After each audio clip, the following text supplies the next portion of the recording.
And the White House says it's deeply disturbed by news that an American-Turkish woman has been shot dead, apparently by Israeli troops in the West Bank. She was taking part in a protest against Jewish settlements. Aysenur Ezgi Eygi, who was 26, was shot in the head. Israel says its troops opened fire on an instigator of violent activity. Well, the West Bank has been occupied by Israel for decades and is home to around 3 million Palestinians who want the territory to be part of a future independent state. But 500,000 Jewish settlers have moved there and seized land, which is illegal under international law. The shooting came as Israeli forces withdrew from parts of the West Bank after a major 9-day military operation targeting armed Palestinian militias. Israel said it was aimed at stopping what it calls terror attacks by Iran-backed groups. Lucy Williamson reports now from the West Bank. They broke Jenin's roads, far harder to break its resilience. After 9 days of military incursion, residents reclaimed their streets before they'd even been rebuilt.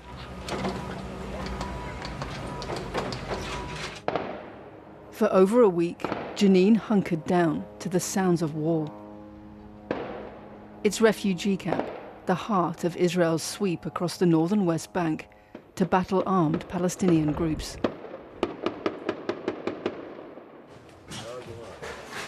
Residents emerged today to find lives and landscapes altered.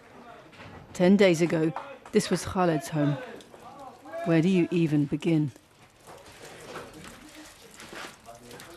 His flat blown apart when the army exploded a cave under the mosque next door. A weapons store, the army said. An empty cave for wastewater, said Khaled. It feels like we are starting our lives all over again. This house was all we had. We didn't expect the whole house to be destroyed. We hoped to at least find one room to live in. But now, we don't know where to go. Israel said its target in this operation was the armed Palestinian groups based here. But its methods are what are raising alarm. Not just the civilians killed and injured, but the levels of destruction that are wrecking lives. We met Mustafa in his daughter's flat upstairs, still battling his own feelings as he soothed hers and his granddaughter's. They fled the camp days before under heavy fire, he said, and that 2 of those who fled with them were shot and injured. There were people carrying white flags, but they were far away from us. I don't know if it was intentional or by mistake. It was impossible to tell where it was coming from. Explosions, drones, shooting. We asked the Israeli army tonight about this account and are waiting for their response. Of the 21 people killed in this operation, around a third were civilians.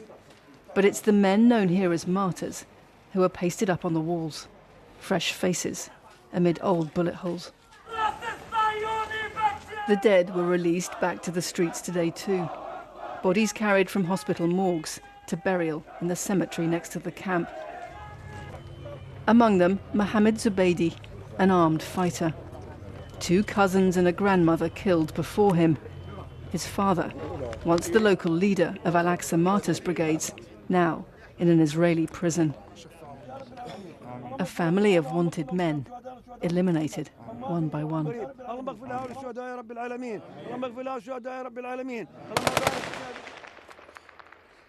Operations here end. The conflict never has. People are afraid Israel's army will arrest them or destroy their homes, one young fighter told me today.